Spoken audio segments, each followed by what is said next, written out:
বিএনপির ভারপ্রাপ্ত চেয়ারম্যান তারেক রহমানের স্ত্রী ডাক্তার জুবাইদা রহমানের বিরুদ্ধে দুর্নীতির মামলায় ৩ বছরের সাজায় জামিন দিয়েছেন হাইকোর্ট। পাশাপাশি মামলার আপিল নিষ্পত্তি করার জন্য গ্রহণ করে নথি তলব করা হয়েছে। বুধবার জামিনের আদেশ দেন বিচারপতি মোহাম্মদ খসরুজ্জামানের একক বেঞ্চ। এর আগে মঙ্গলবার জুবাইদা রহমানের ৫৮৭ দিনের বিলম্ব মওকুফ করে আপিল অনুমতি দেয় হাইকোর্ট। ১৭ বছর পর দেশে ফিরে সাজার বিরুদ্ধে আপিল করেন তারেক রহমানের স্ত্রী। ২০০৭ সালের ২৬ সেপ্টেম্বর কাফরুল থানায় তারেক রহমান, তার স্ত্রী জুবাইদা রহমান ও তার শাশুড়ি সৈয়দা ইকবাল বানুর বিরুদ্ধে ৪,৮১,৫৩,৬৫১ টাকার সম্পদের তথ্য গোপনের মামলা দায়ের করে দুদক। ২০২৩ সালের ২ আগস্ট ঢাকা জজ আদালত তারেক রহমানকে ৯ বছরের সাজা আর জুবাইদা রহমানকে ৩ বছরের সাজা দেন।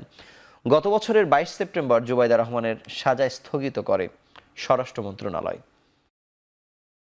আজকে আমরা জামিনের জন্য মুভ করেছি, তো কোর্ট দয়াপরবশ হয়ে আপিল শুনানির জন্য গ্রহণ করেছেন।